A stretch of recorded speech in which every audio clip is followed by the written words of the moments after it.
Hi, this is Rick Bayless with more Building Blocks of the Mexican Kitchen. And today we're talking about tomatillos. Actually, we're talking about tomatillo salsa, roasted tomatillo salsa. And when you're working with fresh tomatillos, the first thing that you have to do is to peel them. Just peel off that papery husk that comes around every one of the fresh tomatillos. Now, they'll have a sort of sticky substance on the outside of them, so you're going to want to rinse them off and then spread them out onto a baking sheet. You could line that baking sheet with foil if you want to, because we're going to roast these and it'll make the cleanup a lot easier. I want to flavor this salsa with serrano chilies, but I need to first take the tops off of them, the little stem end off of them, and then scatter them around the baking sheet with the tomatillos. The next step is to slide them into a preheated broiler, but you want them to be up close to that broiler. You want them to be about 4 inches below the preheated broiler. After about 5 minutes or so, you'll notice that they're blackened and blistered on one side. Flip them over, put them back under the broiler, and let them roast for another 4 or 5 minutes. Then take them out of the oven and let them cool completely to room temperature, and you're ready to start making the salsa. Now, we're going to scrape everything, the roasted tomatillos and the serranos, into a blender jar, but don't forget to include all of that delicious juice that has come out of the tomatillos during the roasting process. Now, to flavor the salsa, we're going to use a little bit of cilantro. Just take a bunch of it and cut the thick stems off of the bottom ends there. And the rest of it kind of roughly chop, the leaves and the smaller stems that are connected to those leaves, and scoop that up and drop it into the blender with the tomatillos and the serranos. Then turn the blender on. Of course, you've got to secure that lid first, and let it blend until you've got a kind of coarse puree. I like the texture to stay so that you can see little bits of the green chili and certainly little flecks of that fresh cilantro that's in there. Now I'm going to divide this green salsa, this salsa verde base, into 2 different bowls, because one I'm going to finish just as a condiment salsa. You could use it for a chip dip. But the other part of it, I'm going to turn into a guacamole flavored with this roasted tomatillo salsa.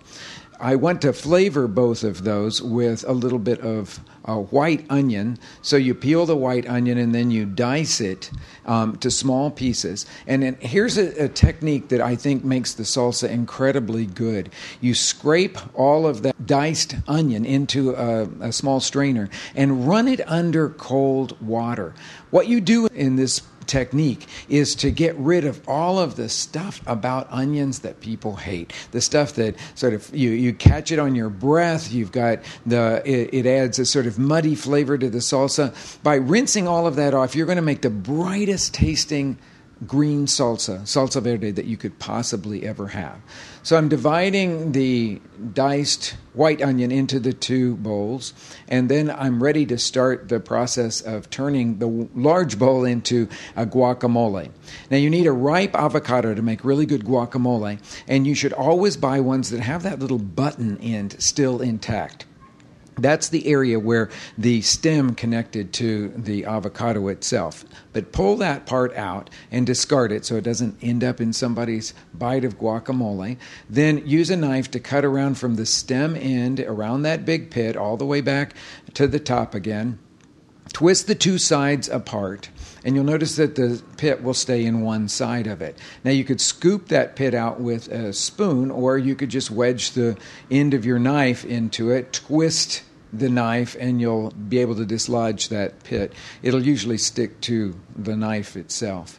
Then scrape that soft flesh out from the skin of the avocado. These are Hass avocados, so they have a really tough skin, making that process very easy. And you're ready to mash the avocado with the salsa verde base into a kind of coarse guacamole, a kind of coarse puree. I always like guacamole to have big chunks of avocado in it because I think that gives it the most interesting texture.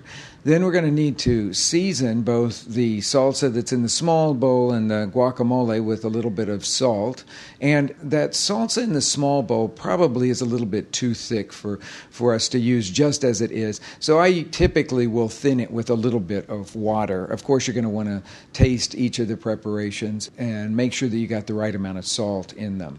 And then you're ready to set them both out with some chips. Now, I like fresh fried chips. We do those in our restaurant, and that's the ones that you're seeing there on the screen. But I also like to put out vegetable chips, I call them, which is thin slices of cucumber and jicama. And what we've also put on there is some of those storage radishes that show up in the farmers markets during the late summer and the fall. Those are called watermelon radishes, and they give just an absolutely beautiful look to the dish.